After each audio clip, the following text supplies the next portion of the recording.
Vamos aprender a fazer pergunta em inglês corretamente, usando os tempos verbais e os seus verbos auxiliares de maneira adequada, respeitando estrutura e situações de uso? Vamos lá, a gente vai pegar aqui hoje o verbo estudar como referência, o verbo to study, e a gente vai flexionar ele em 8 tempos verbais diferentes, os mais importantes padrões que você precisa saber. A gente vai focar apenas em frases interrogativas, tá? A gente vai ter uma parte B também para falar sobre frases afirmativas e negativas respondendo a essas perguntas, tá? Então vem comigo para nosso quadro de aula aqui, a gente vai construir juntos os nossos exemplos, entendendo como montar as frases. A gente começa então com o tempo verbal mais simples, aquele que a gente costuma aprender primeiro, que é o present simple. A gente usa o present simple para falar de rotina, de habitualidade, coisas que a gente faz, coisas que normalmente acontecem com alguma regularidade. Então, desculpa. Então eu estou dizendo assim: você estuda, você trabalha, você come, você joga, você brinca. É desse universo que eu estou falando.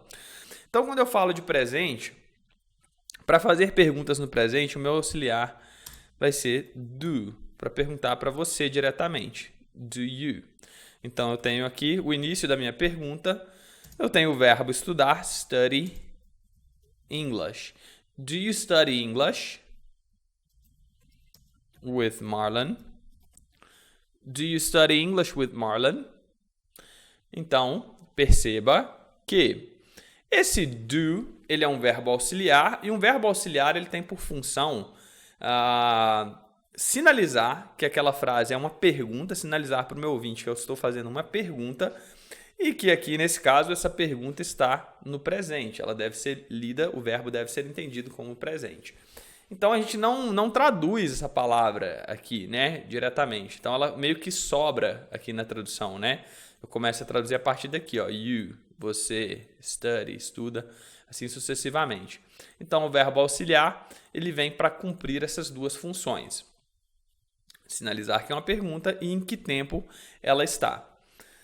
Então, se eu quisesse perguntar, por exemplo, você come carne? Do you eat? Do you eat meat? Você bebe álcool? Do you drink alcohol? Do you drink alcohol? E assim sucessivamente, né? Qualquer verbo que eu quisesse colocar aqui dentro do presente, bastaria seguir essa estrutura interrogativa. No passado, vai mudar muito pouco na estrutura da frase. Eu tenho aqui como palavra-chave para fazer perguntas no passado o did. Did. Então, o did é o do no passado, né? Então, ele é o auxiliar de passado. E eu mantenho aqui a mesma estrutura. Ó. Did you study English last week? Então, quando eu falo de past simple, estou falando de quê? Estou falando de last week, last month, last year, semana passada, mês passado, ano passado, ontem, yesterday. Há sempre um momento específico em que algo aconteceu, você fez algo, e não mais que você faz. Então, por isso a leitura é: você estudou inglês na semana passada? Did you study English last week?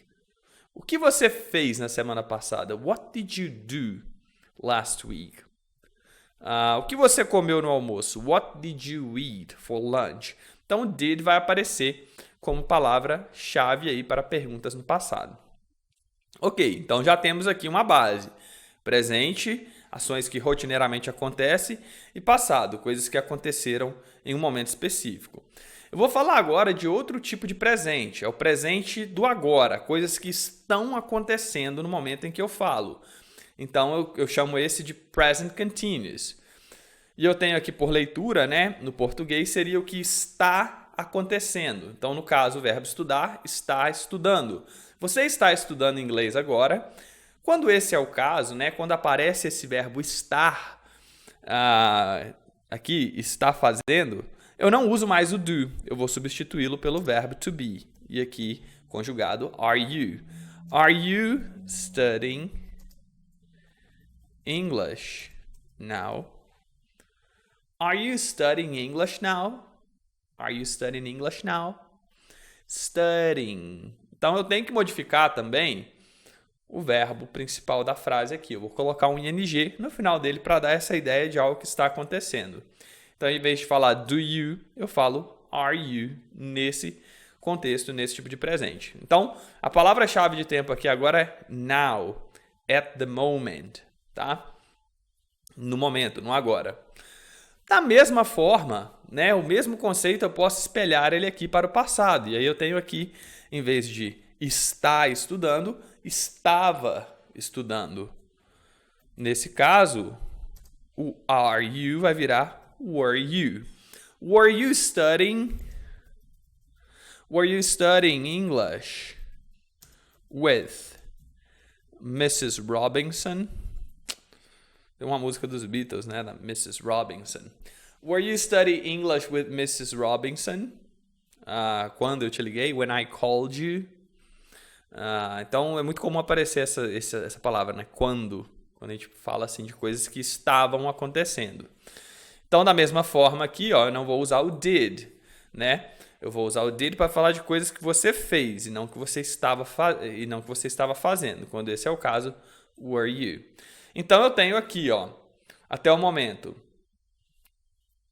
present simple, past simple, present continuous e past continuous. Então eu já consigo falar praticamente quase tudo que eu necessito no presente e no passado. Vamos aprender então agora como falar no futuro. E a gente tem uma primeira aqui, o núcleo essencial completo. Então no futuro vai ficar da seguinte forma. Eu vou usar are you going to? Esse vai ser o meu padrão para perguntar. Você vai... O verbo estudar, coloca ele aqui, ó. Are you going to study English tomorrow? Are you going to study English tomorrow? Going to, eu posso dar uma leitura aqui.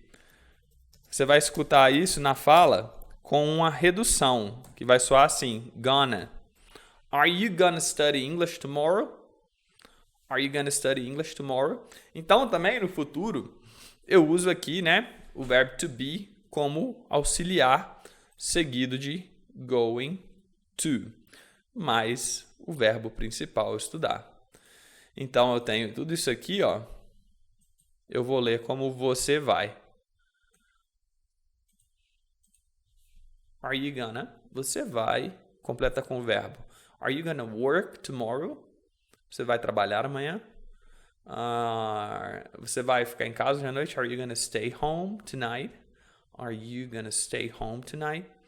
E assim sucessivamente você pode replicar essa ideia para outros verbos. O futuro, ele aceita duas estruturas. Eu tenho também o auxiliar will.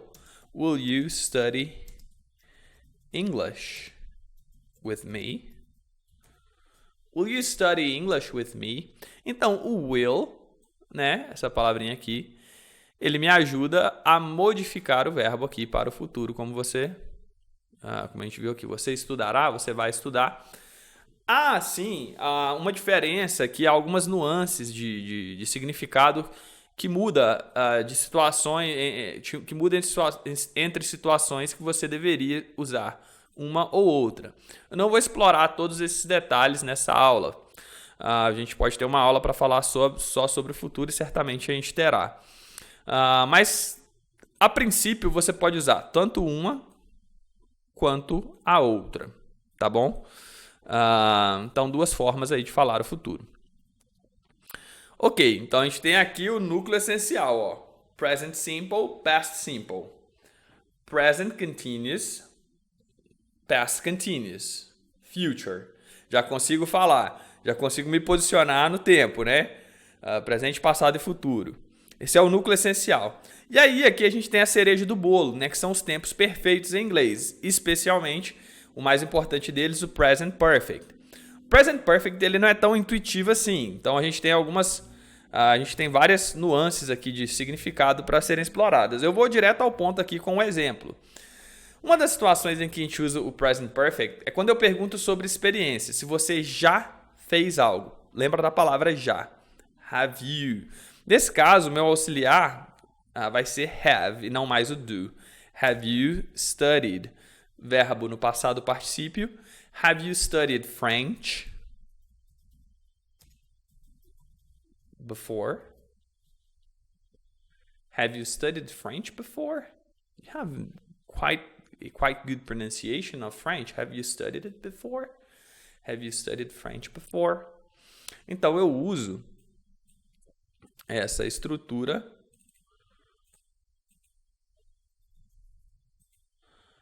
para perguntar sobre coisas que você já fez. Esse é um primeiro uso dela, tá?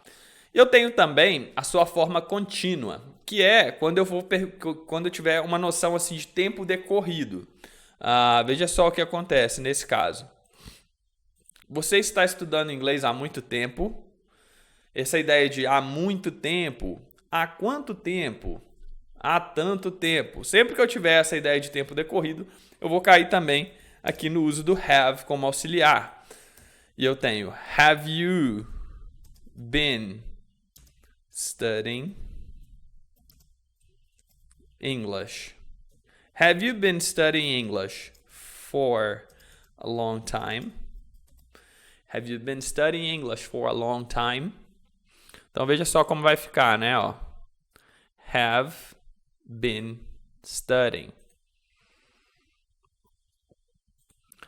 Né? Essa ideia de tempo decorrido em inglês eu caio aqui dentro do conceito de perfect tense, né? Em vez de usar are you studying, como a gente viu anteriormente, sempre que eu tenho esse for a long time, how long, eu vou usar o have como auxiliar. Aqui na forma contínua eu acrescento o been, que vai me dar essa ideia de estar estudando, studying. Ok? Então, uma discussão um pouquinho mais avançada, mas se você se você se atentar apenas para o uso aqui, para o exemplo, você consegue replicar isso para outras situações, para outros verbos. Um outro exemplo, né, com esse tempo verbal seria o seguinte, ó. Tempo decorrido. Há quanto tempo? Nesse caso eu pergunto assim, how long? Auxiliar. Have you been studying English? How long have you been studying English? Deixa eu fazer aqui um negócio.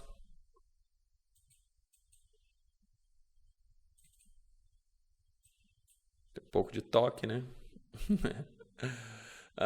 How long have you been studying English? How long have you been studying English, Mom? I've been studying English for such a long time. For a long, long time. Okay, for years, decades. Okay, and how about you? How long have you been studying English? Beleza, então eu te mostrei aqui, né? Voltando aqui para a tela principal, eu te mostrei aqui 8 diferentes estruturas, 8 diferentes tempos verbais, flexionando aqui, tendo como base o verbo estudar. Essas mesmas ideias, pega esses exemplos e tenta replicar para outros verbos. Então, pega aí o verbo trabalhar e faz a mesma coisa que eu fiz aqui. Pega aí o verbo comer e tenta colocar ele dentro dessas mesmas estruturas que eu te apresentei. Treine bastante isso requer uso, requer prática para deixar essas estruturas mais automáticas, mais naturais, né? O que acontece é que em português a gente faz isso de maneira muito intuitiva, de maneira muito natural, e em inglês quando a gente tem que pensar e trocar, né? Como se você estivesse dirigindo o carro, tivesse que trocar as marchas o tempo todo, né? A gente está sempre alterando entre presente, passado, futuro, presente contínuo. Então, isso requer um certo esforço inicial, requer conhecimento teórico, não tem como fugir disso, né? Você tem que seguir as estruturas. E isso é extremamente importante para trazer mais clareza para a sua fala, né? Trazer mais clareza para o seu discurso, de modo que o seu ouvinte ele consiga entender se você está contando uma história, ou se está falando de algo que vai acontecer. E, enfim, pratique bastante isso. Nós nos vemos numa próxima aula. Na parte B, eu vou te ensinar a responder a essas perguntas, né? Utilizando ali os mesmos exemplos que a gente criou, agora com frases afirmativas, respostas afirmativas e negativas. Legal, né? Então, nos vemos numa próxima aula. See you here next class. Thank you.